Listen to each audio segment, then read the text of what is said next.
We're here at historic St. George's United Methodist Church in Philadelphia. Methodists began worshiping in this space in 1769. As the overtures of revolution in Philadelphia were queuing up, the Methodists were faithfully beginning the practice of holy conferencing.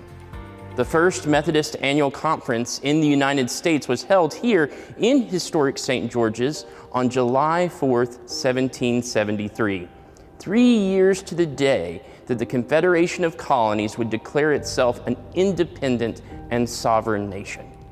It was recorded that during 1775, members of the Continental Congress attended historic St. George's. George Washington, John Adams, Benjamin Franklin, Betsy Ross, and Dolly Madison all attended the parish at one time or another. This would make sense given the proximity to the scene where it all happened. A little under half a mile from where we are standing is the old Pennsylvania State House, which was originally meant for the governance of the province of Pennsylvania. It would quickly become synonymous with the cries for freedom from the American people. It's known today as Independence Hall, and it's the site where the Declaration of Independence was adopted on July 4th, 1776, 250 years ago this year. Later, the hall would play host to the Constitutional Convention, where in 1787 the United States Constitution was debated, drafted, and ratified by representatives to the convention. All of this while the Methodist Episcopal Church was figuring out its own allegiances and its place in the new republic. It didn't take long for King George III to respond to the colonist letter declaring their independence from Britain that they signed in the summer of 1776. By September of 1777, the full force at the king's command was occupying the city of Philadelphia. Churches of all kinds were morphed into mechanisms of military force and support, such as headquarters and hospitals. It is recorded that St. George's was used in such fashion. Just as the Methodist Episcopal Church was figuring out how to govern itself in the best way, the working out of the national governance continued as well. It is evident that self-governance and legislative democracy was important to both the Methodists and our nation's first political class. With the formation of the General Conference above regional annual conferences, we saw the desire that was both for local control and overarching structures that provided guidance and vision. These two birthings of a formal denomination and a democratic republic would lead to where we are now. It was because of this congruent formation that we see traces of our story in our nation's history. At the end of the day, a right-telling and righteous way of thinking about our history requires us to be honest with ourselves and the wider community about the formation of our nation and our denominational heritage. There are ways that we have failed. There are ways that we have sinned. Yet through it all, God has brought us together time and time again, calling us into the great unknown that the future holds. There are moments of consequence in which we saw a self-taught lawyer from Springfield, Illinois, rise to the presidency and declare that our nation was by the people and for the people. There are moments where a preacher's son from Sweet Auburn in Atlanta grew to have a dream that he would declare from the National Mall of our nation's capital during the March on Washington.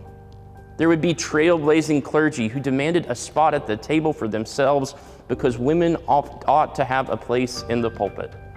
There were bishops and pastors who officiated same-sex weddings at great peril to their professional livelihoods because they believed in now what we see as part of our denominational identity. In telling the story of our nations and denominations founding, along with the stories that ensued, we remind ourselves that people got together and they had a vision for the future that was worthy of their lives and their livelihoods. They now belong to history, as we one day will, but for now, we are stewards of these stories. What we do with these particular stories matters in this moment especially. It is our prayer that we will rise to the occasion. The semiquincentennial of our nation's founding is an anniversary that we both mark as a moment of celebration and reflection. As we filmed in the halls of these hallowed churches where some of our founders frequented it, I wondered what they might think of the predicament we find ourselves in now. We are failing to listen, to heed God's call to love our neighbors as ourselves, and we are forgetting the sacred value of every human life. We must balance that with extreme technological and societal advancement that has taken us to the brink of destruction and back, along with the fact that we have seen the dawn of new ages of possibilities and futures still yet untold. We do not know what this nation and the United Methodist Church will look like in 10 years, in 100 years, or even 250 years from now.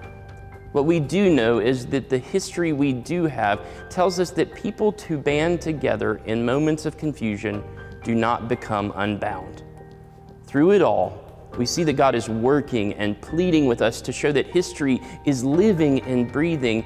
Indeed, it is happening right now.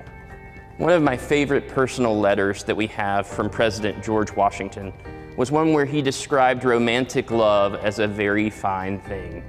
Yet he went on to articulate that love alone was not enough to sustain a relationship after years of being together.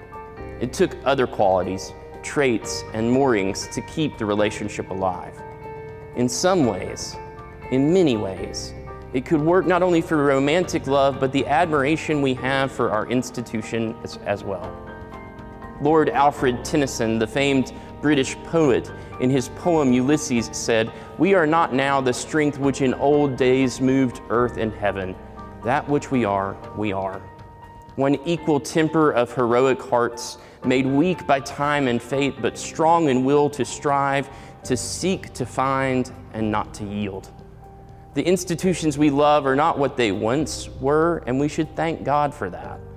Though we are at an inflection point in both our country and our denomination, we are not where we will yet be.